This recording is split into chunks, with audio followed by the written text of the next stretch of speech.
We are Rogue Media Sports. Reese's peanut butter cups are the greatest, but let me play devil's advocate here. Let's see. So, no, that's a good thing. That's definitely not a problem. Reese's, you did it. You stumped this charming devil.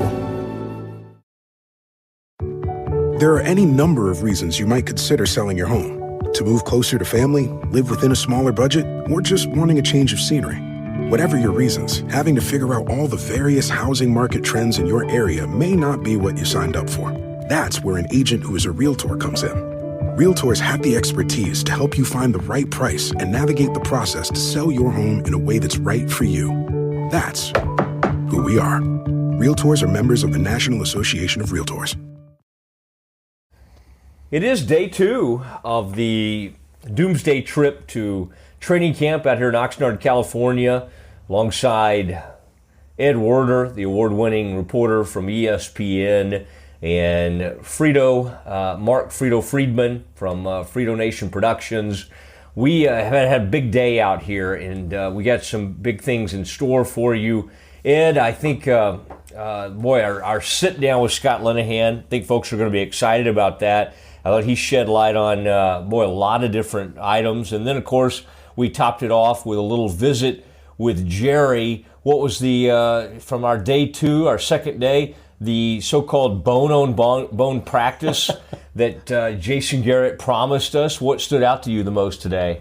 It was a pretty physical and interesting practice. And I think the biggest thing in terms of any individual progression is that Randy Gregory, coming back from a suspension that's basically covered all of the last 2 years, has continued to make improvement and become more involved as they escalate his involvement in practice. He participated in individual drills yesterday in uniform, and then today he got in and fully participated.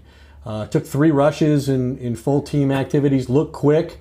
Jerry does, in the interview that we did with him, address his thoughts on Gregory being ready for week 1 at Carolina, and I think people will be interested to hear how Jerry views that situation. Yeah, I think it's going to be fun to hear all this, and of course we continue. We'll be out here tomorrow for some more practice and some more interviews, and you'll hear from Sean Lee and others. But Jerry Jones, Scott Linehan with a long, about a 30-minute exclusive interview with us where he addresses a lot of the wide receivers, a lot of why they've changed up some of what they've done, and he addresses a lot of different areas. Talks about expectations for Dak Prescott, enlightens us about the competition to replace Jason Witten at tight end. So yeah, you're right, a lot of good stuff from Scott Linehan.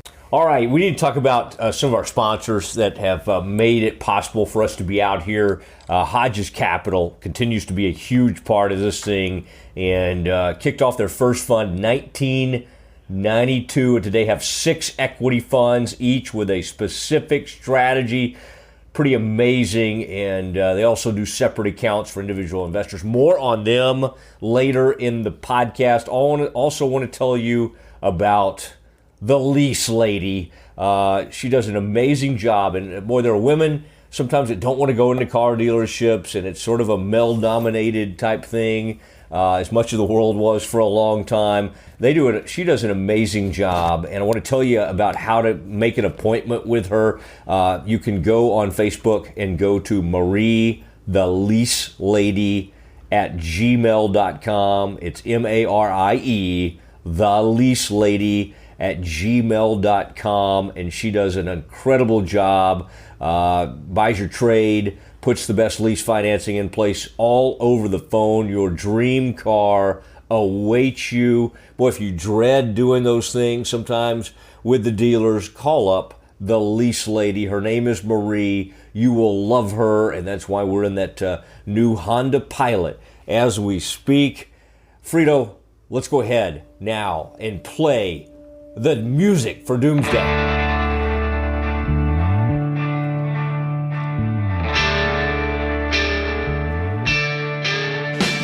All right, and here we go. Day 2 out here from Oxnard, and Ed, you alluded to it.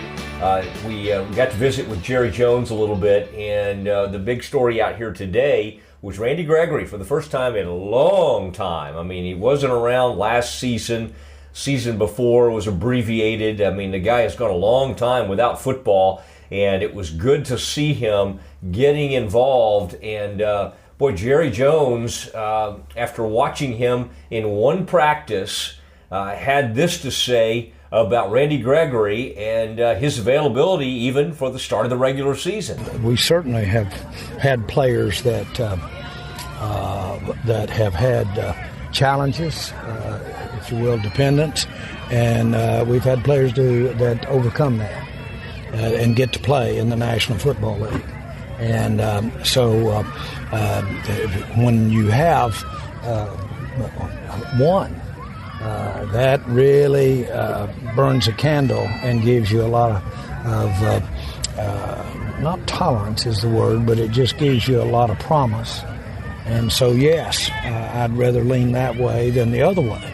Now, the problem is reality sets in, and you have numbers, you have roster spots, you have a lot of things that keep you from really have to limit the players, and consequently it has to be extraordinary players of extraordinary ability, or have the uniqueness to really make an impact. And so you get the old adage that, well, he wouldn't be doing that for a down-the-line guy, or they wouldn't be that tolerant of a down-the-line guy.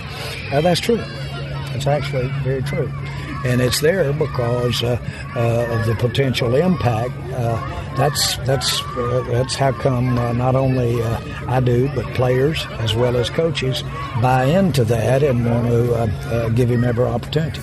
And there he is, Jerry, on that. And Ed, I find it fascinating that a guy like Gregory, who spent so much time away from football, it was out there a little bit. I think what Jerry talked about right there is something we've always known about him, and it's kind of funny. What makes Jerry unique is that he at least admits that you only give someone that has dependency problems, as Jerry alluded to, you only give them those opportunities if they are incredibly talented, and leave it to Jerry to go ahead and say, yeah, you don't. This is the only reason this guy's getting that. The average player doesn't get this amount of tolerance from an organization.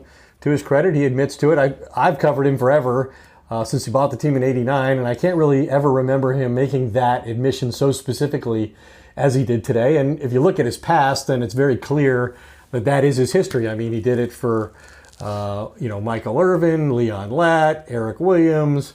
He took in Charles Haley, Pac-Man Jones.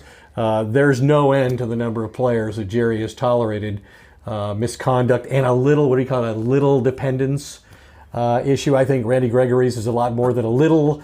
I think that's pretty well documented. He had a serious problem with marijuana at Nebraska to the point that they just stopped testing him. They knew he was going to test positive, so they didn't bother to test him anymore.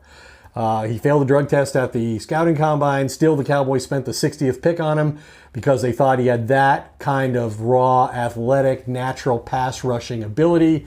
And that is the reason they basically stood behind him and are giving him this opportunity all this time later, when he's basically done absolutely nothing to justify the investment that the Cowboys have shown and the patience that they've demonstrated in bringing him back. And for a while there, at the beginning of Jerry's answer, I kind of was getting the sense that he was setting the stage for Gregory not to make the team, that he was going to have to compete for time. There was a lot of competition on the defensive line, and maybe Gregory was vulnerable in that regard, but then I thought he completely turned it around and made it sound like he's going to be chasing Cam Newton all over the field in Carolina. That's what it looks like, and I think you're right. Another second-round pick is Jaylon Smith, who's been a big part of this podcast, has been with us exclusively before, and we may talk to him tomorrow, and he apparently has had a great camp. We've seen some good things from him, and Ed, you talked to Jerry Jones about Jaylon Smith, the impact he has, and I thought Jerry had some really interesting things to say about him, and this is the first time I've heard Jerry use a specific word about Jaylon that really speaks to the expectations and the faith they have in him. Do you feel like Jaylon Smith has justified the expenditure of a second-round pick on him, and how much improvement have you seen from last year to what you're seeing now? What I'm seeing right here in practice, right now, what I've seen so far, what I saw in the offseason, completely justified our drafting him in the second round. Completely. He's really not only got a chance to really help us on the field, he's a real, he's one of our potential cornerstones in every way, leadership as well as play. And there's Jerry on Jaylon Smith and what he believes in him. And when he talks about, Ed, these players, I think Jerry loves to gamble on players. And one of his common things that he comes back to is he feels like the success he has had with players like Charles Haley and others sort of justifies continuing to take these chances. Well, and Jerry's always been a risk taker. We know he's from the oil business and calls himself a wildcatter and so forth. And the Cowboys are uniquely structured because Jerry's the owner and the general manager, and so you only have to have so many levels of approval to get these kinds of things done. And it's almost like the Cowboys have allowed Jerry to make the second round pick every year. And in the two cases we're talking about, for very different reasons, there were a lot of people who questioned whether Randy Gregory or Jaylon Smith would ever be worth what the Cowboys invested in them. And Jerry, to his credit, endured that criticism, countered it, believed all along that they had information because of Dr. Cooper doing the surgery on Jaylon Smith's knee and the nerve damage that he suffered, that he had a better sense of what Jaylon was going to be capable of and when he might contribute. And I remember during that draft, somebody with the Cowboys medical staff's telling me, we think Jaylon Smith's going to have a 10-year career. It's just a question of when is it going to begin. Well, I think it's really begun now. I think when you look out there, he's a completely different player than we saw exploited by the Rams, in particular in that pivotal game that the Cowboys lost. I went out to dinner with some people with the Rams the night before that game, and they cared about one thing. They wanted to know, was Sean Lee going to play in that game? And I quite honestly told them I didn't know because we weren't certain about it at the time. But they clearly had developed their entire defensive plan based on exploiting Jaylon Smith if Sean Lee was out of the game, and that's exactly what they did. I don't know that that's going to happen with regularity anymore, given what we've seen from Jaylon Smith running around without that brace. He's trying to play in the NFL with drop foot. That's a pretty incredible thing to ask a player to do. Yeah, and I'll believe it when I see it in regular season. I think it's a great story, and I sometimes I think the Cowboys want to believe this story and love the story so much that they wear their heart on the sleeve with this player. That happens. And another player that they seem to be falling hard for, it is Tavon Austin, and they really didn't give up much for him, traded a 6th-round pick to bring him in here, and to me, this guy has been one of the stories of camp, and to hear Jerry Jones tell it, this is kind of a remarkable thing. Jerry Jones compares the energy level he brings out here to one of the greatest all-time Cowboys receivers ever. Specifically, I think that I like the way the energy that number 10 is bringing.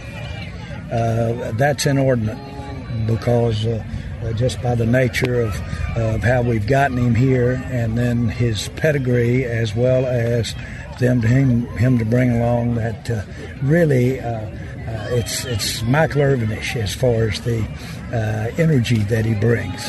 And so I know the guys appreciate him. I certainly do, from my perspective, to have that kind of impact on his teammates in a time that you have to call on it. Classic Jerry hyperbole on Tavon Austin. I think one of the interesting things about Tavon Austin is how does this guy who's a top 10 pick go to the Rams, and the Rams are one of the worst offensive teams in football going into last season. They become the highest scoring team in football, and an imaginative coach like Sean McVay can't figure out a way for Tavon Austin to be involved in that resurgence and turnaround in any significant, consistent way.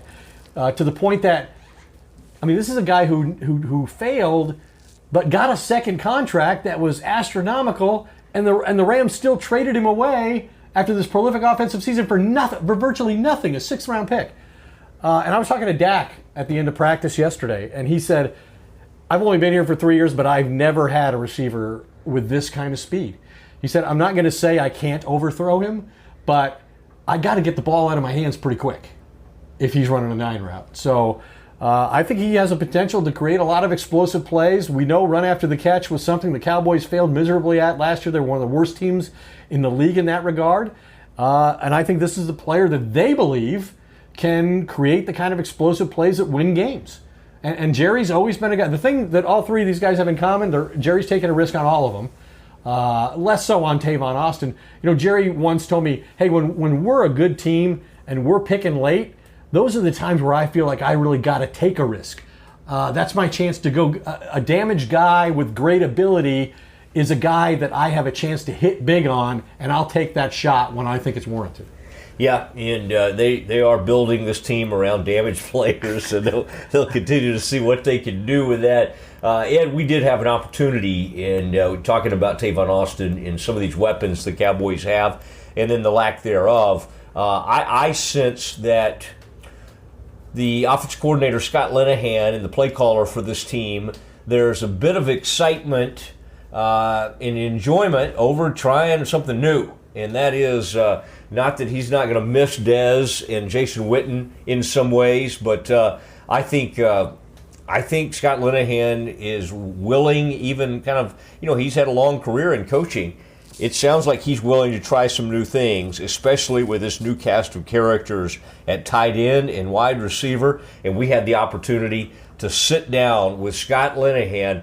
Here's about 30 good minutes with the Cowboys offensive coordinator. Scott, we, for years I felt like you were new around here, but I mean, you really have been a veteran on this coaching staff. Does this one feel any different than some of these past training camps? Obviously, you've got a couple of big time guys like Dez and Witten not with the team anymore. Is it kind of fun? I mean, you miss them, but at the same time, kind of a new, younger group. Has it been pretty fun so far? Yeah, I mean, you said it. We're going to miss those guys. It's hard to replace Pro Bowl type players like those guys, and certainly people that have been big part mainstays of this offense and this organization like they've been. So our challenge is fun, but it's going to take, I think, a group of people to do that. I think the word team comes to mind. The team has to pick up the slack for missing some of these guys that aren't on our team anymore. So, but it's fun to watch the guys step in and get asked to do more roles. Seeing these young tight ends start to develop in areas that maybe they wouldn't have had an opportunity before, and then we got we got some old guys in our receiving corps, but we got some new guys too. So it's going to be fun to watch these guys develop and become the new, the new stars and fan favorites for years to come. What's the challenge for Dak in particular in assuming a greater sense of leadership with the two guys you mentioned being gone, Witt and Dez, and replacing their productivity at the same time? Yeah, I mean that's.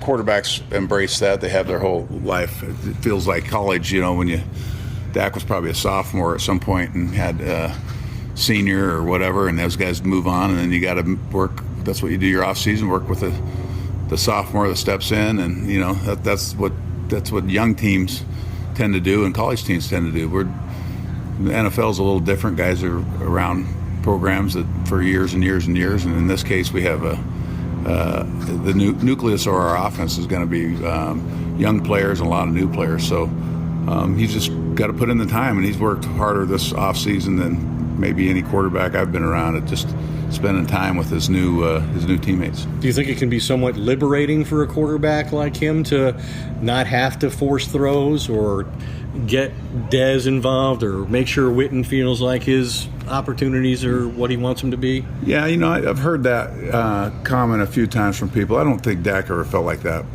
Maybe at times you feel like you should because those guys have their ability. But he was never in a position where I think he felt like he just had to throw it to him. Now, maybe we've put a lot of emphasis on that. So I think this will be a little bit more, we're putting guys in different places, calling plays, let the coverage dictate where it goes, spread the ball around. I don't know how many different players touched the ball in our preseason game the other night, but I didn't add it up. It was like the longest list of touches. I don't know if anyone had any more than 2, but there was a bunch of them. So I think you could see you could see the ball spread around a little more. What has caused you? I've been interested in reading some of these stories from out here that you are moving guys around more. Some guys are interchangeable. Maybe Hearns can play inside, he can play outside. You have other players who are able to do that. Tavon obviously is going to be a weapon for you guys. Why would you do that now, maybe as opposed to with some of the, is the personnel now dictate that, or you just guys decide, hey, we need to have a little more, multiple type schemes and that kind of thing now? I just think the profiles of the players is that they're more, they have this position flex. We don't, the kind of the old school. You got this X receiver or this Y tight end. I think that's very effective. We've been very effective with it. Even before I was here in this system here in Dallas, a dominant X receiver and a productive tight end has been a big part of it with the running game and O-line, and so that's been a very effective formula. When you then now don't have those type mainstays in your offense, I think you definitely have to have a little more multiplicity to your approach, especially as far as location of players. Guys got to obviously be smart enough to be able to move around and do this stuff, which these, and our guys have always been. We've moved guys around more than people think we did in the past, but we've got some veterans that have some experience in being in different locations, so it helps to have those guys. And then you bring the young guys who aren't maybe quite ready for that. They can play a position while someone else, you mentioned a Hearns on this particular play, he plays a different position. So I think you got to do that to pick up the slack where we didn't have have that issue as much in the past when we had mainstay great players like Dez and Witt. Specifically about the tight end position, I'm particularly obsessed with one player because he's from my alma mater. Rico Gathers. Yeah, and I watched him play all his basketball. A lot of rebounds. He certainly was and one of the better offensive rebounders I've ever seen. Is he taking? I mean, the one thing y'all are asking him to do that for whatever reason he seemed a little resistant to, which I don't understand with his background why he would be, but the whole run blocking thing was going to get him more reps. Are you seeing progress there? We'll talk about him, and then we can talk about the rest of the group. But he's certainly on that goal line play the other night. And by the way, this guy that's hovering over us is actually with us, so don't worry. You're spending way too time on the fourth team tight end. I'll tell you that. No, Ed, I'll let you know what we spend time on. But I just didn't want Coach to be worried about Frito's presence, as a lot of people are. But where is Rico, and is he closer than ever to really being a productive guy for you? Well, yeah, I mean, he missed a whole year and pretty much redshirted his first year, and so he's missed some time, development time. He's always been willing to block. It's just new to him. Football in general is a new sport to him. It's not a new sport to most people who get in the NFL, but for him, who was primarily basketball was his thing through his high school and college years. So, if you think about it, there's 8 years of no exposure to the game. So he's been a quick study in a lot of ways. I think the injury and missing last year set him back some, not being able to be out there and be part of it. You could see him develop throughout his rookie year when we weren't playing him. I call it his redshirt year, a little bit. So he's just catching up, and I think you mentioned the other night he had a nice block down there. He certainly has the ability, and I do think he wants to do it and has the desire. He's a great kid, has a lot of talent, and I think with his commitment and our new tight end coach Nussmeier, he knows the importance of being dedicated to this thing 24/7, and I think he's going to be great for Rico, and I think Rico's responding well. One of the things Jerry Jones said shortly after last season ended, and he announced that he had decided to bring back Jason and you and Rod as the coordinators was he wanted the offensive staff to go back and look at things that were being used around the league offensively, and maybe incorporate some of those concepts. I'm wondering to what extent you did that and what you saw that was appealing that we may see the Cowboys use this year that hasn't been a part of the offense in the past. Yeah, without being, revealing a lot of things. That's kind of part of the strategy of our approach. But yeah, we've not only studied other teams. We do that every year, actually. It's not just last year. But you kind of look back. You study Dak's college career. You study the college game, which has made its way into the pro game. You all have seen it.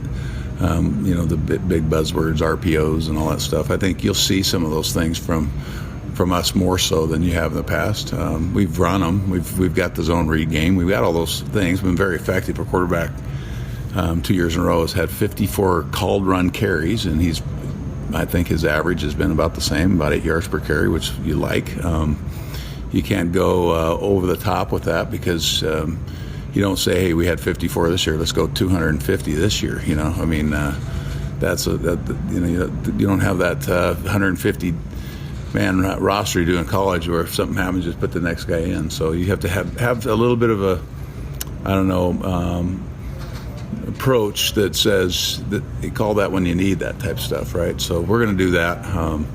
We've got different personnel, so we're doing some different things with our personnel. Like I said, we're moving people around a little bit, playing with some different tempo offenses. And so, yeah, I think there's a number of things maybe we did a little bit that we're doing more, and then there's some new things too. But ideally, you still want the identity of the offense to be Zeke Elliott, the power running game, the offensive line up front. I mean, look at we've invested in a great offensive line. I mean, that's if you're all of a sudden you're going to get in this world where you're in the shotgun and you're running, you're throwing the ball when Zeke could have maybe ripped off a long run, and you throw an incomplete pass and you're sitting there thinking, maybe we need to hand the ball to the guy a little bit more. So, that's our starting point identity. That's the bread and butter of our identity. We just need to have a much more effective, much like 2016, complementary, passing game to what we're doing in the run game. And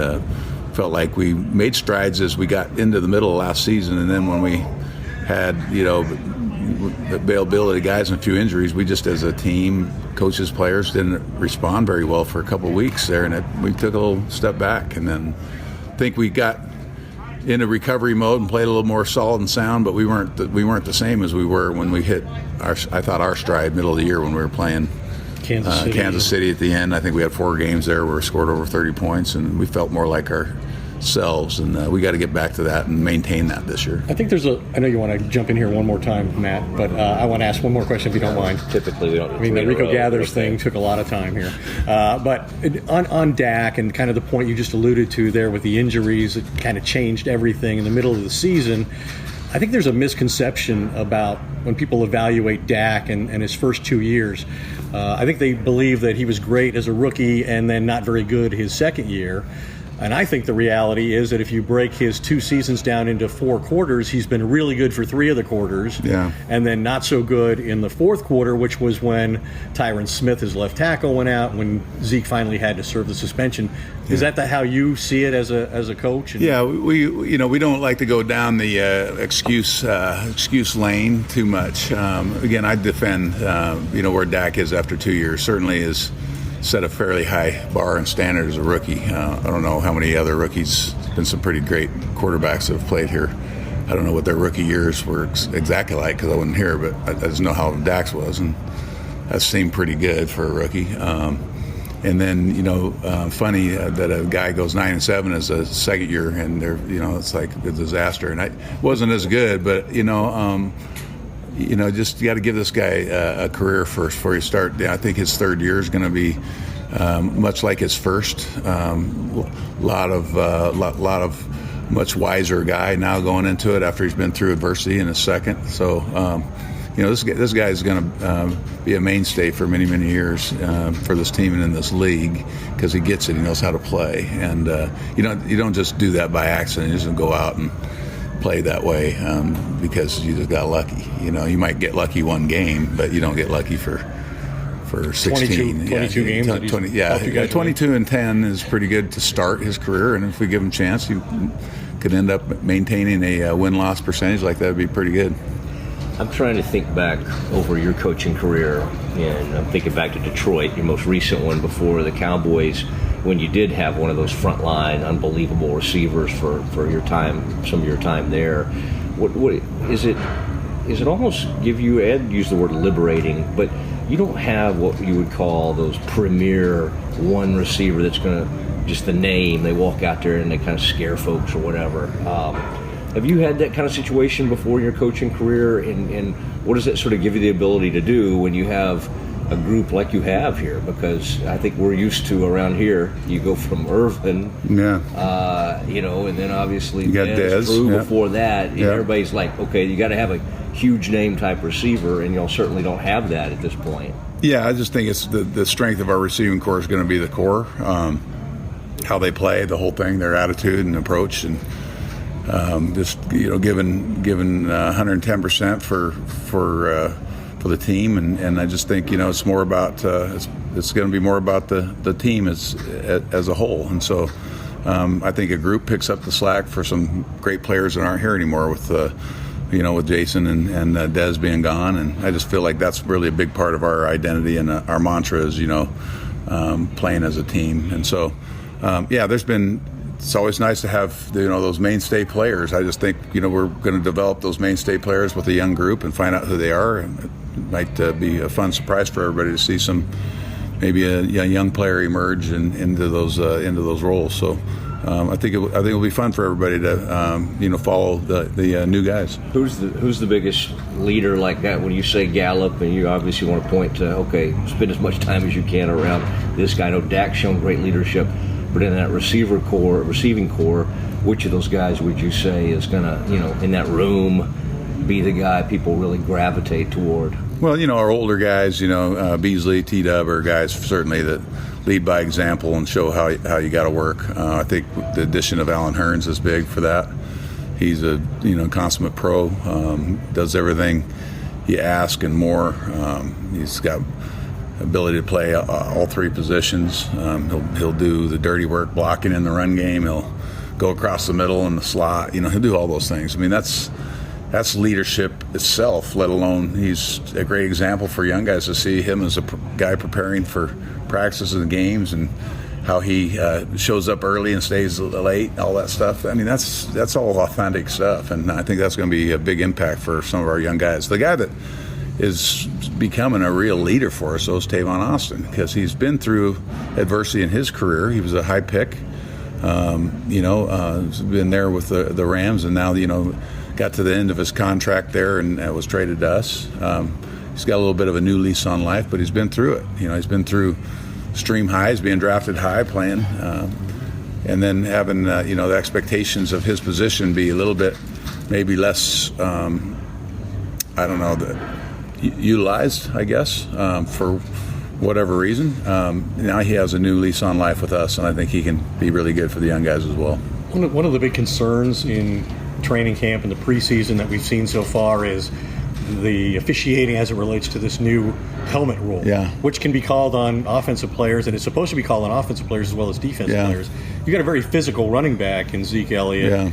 Have you had any conversations with him about this particular rule and the application of it as it pertains to him? I think we're all just, we know that the rule and the intent of this is for, player safety. So we're all for that. And so we'll just see how it's officiated. I think there's a lot of things that just happen in football where guys helmets are going to hit each other, Well, it doesn't even have to be helmet to helmet. It can be helmet to rib cage, shoulder. I think just, logic will, take over here, and I think if it looks like it's an intent, I think they're calling it. If it looks like it was not on purpose, just kind of happened, I think that's going to go. I don't think it's going to be, I don't think people are going to go over top. I just think they're going to be just, I think that the deal is to discourage using the helmet, as the main part of the impact of your hit, whether it's an offensive or a defensive player. So anything for player safety, we're all for. We just got to figure out how we iron out how it gets officiated. We know you got one of the best offensive lines in the league. That's been proven over time, and you're adding at left guard a rookie who's not only joining a veteran group of accomplished players, but he's also enduring a position change and changing levels. What's Connor Williams up against, and what kind of impression has he made on you early on? Well, he's made a great impression. The guy's a hard worker, very intense, seems very bright, and he's already got the work ethic and the competitive fire that you're looking for. Fits in really good with that group. That's a big standard in that room, you know. So, he's set in between two of the best in the league. If I'm going to start my NFL career, I wouldn't mind if I was a guard to be between two Pro Bowlers, all pro type guys. So I think that's a good start for him. And, he's going to go through growing pains. We know it. He's just got to know that as long as he keeps working hard and putting the time in, he's just going to get better. So we're real excited about it, and it's going to be fun to see him grow and mature and be part of that group. We're close to the anniversary of that ruling come in that hung over y'all's heads all last year. Now that you come into this camp and Zeke hadn't had to deal with that, does he just seem like that just had to be, and again, some of it was his own doing, but to have that hanging over basically the whole season last year, does this guy back to sort of the lighthearted, I don't know if lighthearted's the word, but loose kind of guys that everybody's gravitated to so much his rookie season? Are you kind of seeing that guy out here, and how much do you think this is going to help him not to have that, something like that hanging over him? Yeah, certainly there was a distraction last year, and you can see that he's a lot more focused and ready. I just think, he's a young guy. Everybody goes through things in their life, and, it was certainly a learning experience. You can tell that he's responding, and it's affected him in a positive way, and that I think he's, matured like all young guys need to do. And so I think you see a guy that has really he's on a mission. He's focused for the season. He's in great shape. He's dialed in. You can tell that he doesn't have a lot of other things going on that would distract him or put him in a place that would, affect his concentration. So I think that's great news for us. And Zeke's had a great camp. I think he's going to have a great year. Can you put into context how challenging and frustrating that was for a guy who's trying to design a game plan every week for an opponent, that sometimes last year, while this whole thing was being appealed, that you didn't have him practice till Friday and didn't know if he was going to play at all during the course of an entire week?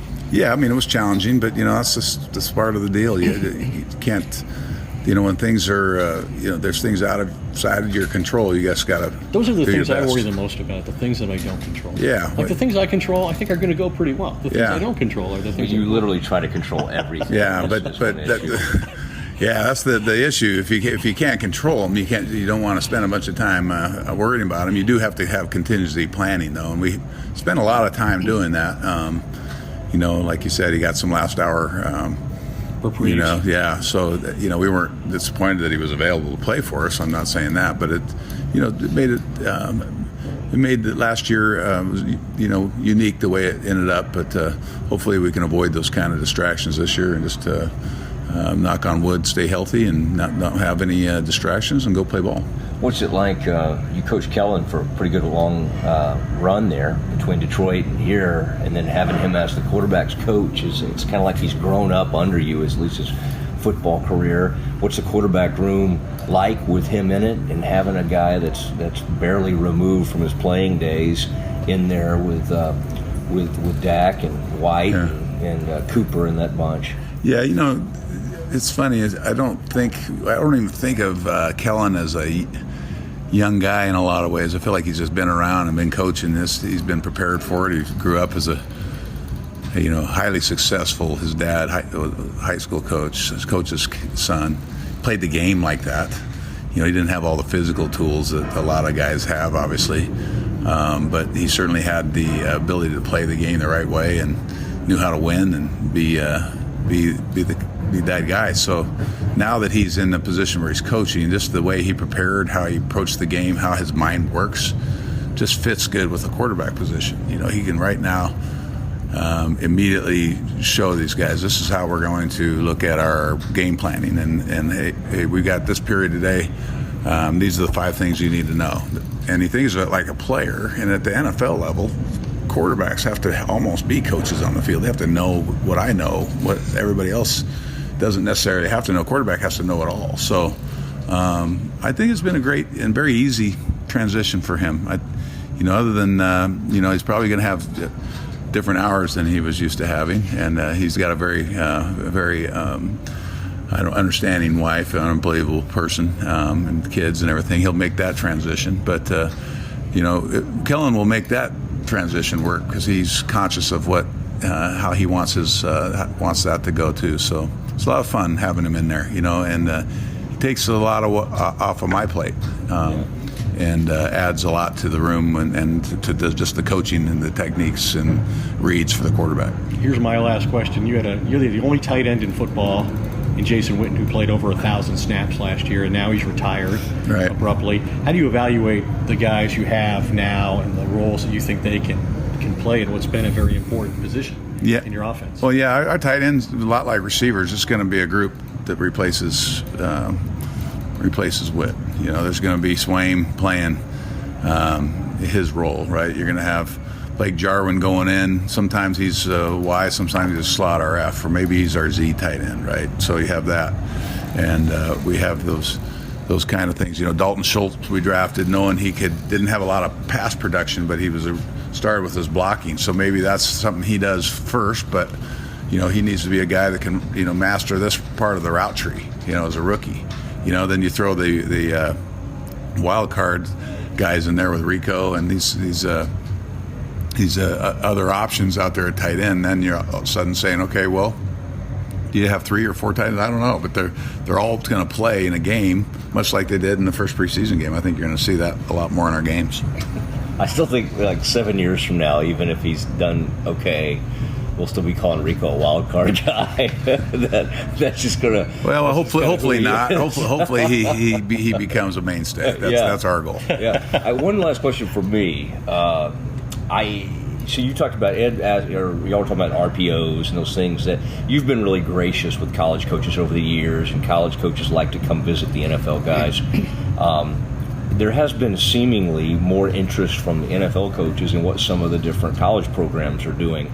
Do you have, other than going up to Idaho, your stomping grounds, do you have any programs you love being around, or did you spend any time with a particular college coach this offseason or anything like that to try to, maybe glean some ideas? Yeah, without revealing what who those people are, we go out and we will work out players. Sometimes it works. I'll pick players at a place I want to go talk to the coach, to be honest with you. I'll go look at those players, but I'm going really for 2 reasons. So we talk to the coordinator there or whatever. So, we do that. Last year we had Dan Mullen and his staff from Mississippi State here up for obvious reasons, because of Dak, and spent a bunch of time with Dan and his offensive staff and his O-line coach, and, it was really good stuff, right? Have a lot of stuff they do, and you're just like, oh, okay, we can do that. Or I don't know if we can do that. Not blocking this guy in the NFL could be hazardous to your health. Career. So, but so there's that give and take. But all the time. And there's a bunch of great coaches there in college that come around in the spring, and if they've come by to watch practice, I always make them. I say, part of letting you in here is we have to spend some time up in our office here after practice. We'll come up. I want you to teach me 3 things you do well, or whatever. So we spend a lot of time doing that. And enjoy that. Waco at all. Well, they've had some great. That program's got a lot of did some really nice things too. So we spend a lot of time. If we're not with those coaches, we study what they're doing. Yeah. Awesome. Well, we really appreciate it. It is the Doomsday podcast. Scott Linehan, who's one of our few. Now I don't know. Repeat visitors? Yeah, I was going to say, I don't know if it's because they won't come back on or because, but we like to think it's because we only ask the people to come back that we really enjoy having on, so we really appreciate it. You bet. Appreciate having you guys, the honor of being with your group. I've heard great things about it. I don't spend a lot of time listening to podcasts. My son and his best friend from college they have this little podcast thing they do. So he sends it to me. So that one you do have to listen to. I listen to it because my son was he wants to be in the broadcasting business. He wants to be in front of a camera when he gets done playing. So. Hey, a lot of us would like to do that. Yes. Oh, yes. Well, just tell your son his iPhone on the podcast app. Just type in Doomsday Podcast. Doomsday and Podcast. He'll hear you. Our cartoonish. Yeah, I'm sure he will. Hear his dad. He'll hear. I'm sure he will. He'll already know about it, or I don't know how he knows that stuff. Well, we appreciate you enlightening us about your offensive plans to the extent that you could do that. But I think we have a much better sense of kind of what you want to do on offense. Now I've got a notepad here. We're gonna turn off our deal, and if you'll draw up some of the new plays. Yeah, I'll do that. I got to go to lunch. And if you try to convince Tavon Austin to quit turning us down when we ask him, what is up with that? Well, I'll tell you, I'm sticking up for him now. I think this lunch thing is a hard turnaround for those guys because his new receiver coach Sanjay Lal. These guys have to go from this walkthrough over to meetings and watch the walkthrough, and that's new uncharted territory for those guys. So you heard it here, Sanjay overworking the receivers. No, he's not overworking. We're demanding a lot of them.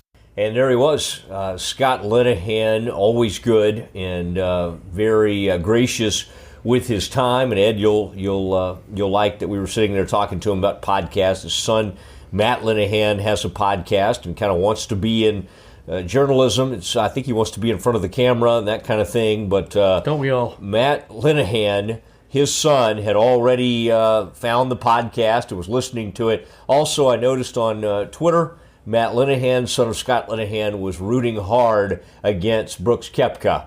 I think he was rooting for Tiger, and it did not work out for him. Obviously, Koepka was able to win, and that worked out for me, in fact. It didn't work out for me either. With a little $20 lunch bet. Little side bet that you and I had. But what stood out to you the most, Ed, when we talked to Linehan for a pretty good period of time there? Well, he didn't obviously want to make excuses for, what happened to the offense in the second half of the season, but it's fair to point out that they were 5-3, and Dak Prescott had 16 touchdown passes and 4 interceptions at that midpoint in the season, and that they then lost Ezekiel Elliott to his suspension and Tyron Smith to an injury.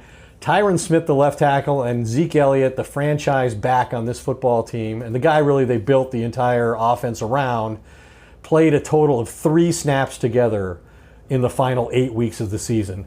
That was the reason that this team had a crisis on offense for a month or so. But beyond that, I think the common theme here, when you look back across the guests that we had and the topics we've discussed, Jerry Jones has shown incredible patience with Jaylon Smith. He's shown incredible patience with Randy Gregory. And for a different reason, he's shown great patience, more than maybe the fan base would like, with Jason Garrett and his 2 coordinators. There were 7 head coaching changes in the NFL this season, and he brought back Jason Garrett. There are 31 new offensive and defensive coordinators in the NFL, the most single-season change in NFL history, and yet Scott Linehan and Rod Marinelli have been brought back by the Cowboys. And so this is a pivotal season for this coaching staff. But Linehan seems to show a great willingness to try something new on offense. Let's see how different it looks. It needs to be more explosive. It needs to be more dynamic. I think they have to get Zeke Elliott even more involved, especially in the passing game. Cole Beasley was terribly underused last season. So they've got to fix all of those things, and they've got to replace the productivity of Jason Witten and Des Bryant. And I don't think that's an impossible thing to do, because I don't think either player was certainly at the apex of his career in terms of productivity the last year. Yeah, and the last time, by the way, they went with sort of a nondescript receiving core was the year after T.O. was gone, and Miles Austin put up big numbers. Jason Witten had over 1,000 yards, and there was a third receiver who I'm missing right now, who put up over 1,000 yards that season. So they actually jumped in there, and without T.O., that frontline receiver, they put up some big numbers. So we'll see what they're able to do with him. Also tomorrow, something I'm excited about, Randy Gregory is going to speak to reporters for the first time in this camp. We talked about him, the man who's had trouble with dependency issues. Dependency issues. Jerry called it little dependency. We'll talk to him And then, of course, Sean Lee's going to sit down with us. I mean, is there anybody we've missed? You had a good visit with Dak. We're trying to get pretty much everybody. We talked to Jerry today, so it's been a good run for us out here. Thanks to our partners, thanks to Frito Nation Productions, thanks to Hodges Capital and the work they've done, and the fact that Don and Craig Hodges founded this thing back in the late 80s. And you talk about some of the great funds that you can get involved with, 6 of them, in fact, and the great thing about the Hodges, no matter if you're high wealth or pretty much anybody who wants to invest, they have single investors, and then they have these funds that are amazing. Ed, I know you're a big hedge fund guy, mutual funds. The funds that Hodges Capital put together, these things connect. And that's one of the reasons they've become some of the best in the business over the years. And we're so appreciative that they've been a part of this thing. They can easily help me make back the $20 I lost at lunch today, then? They certainly could. Very nice. Ed, I would. You and Frito both should call Hodges Capital. And we appreciate everything. We'll be with you for day 3 from our coverage Doomsday from Oxnard, California. Good night, everybody.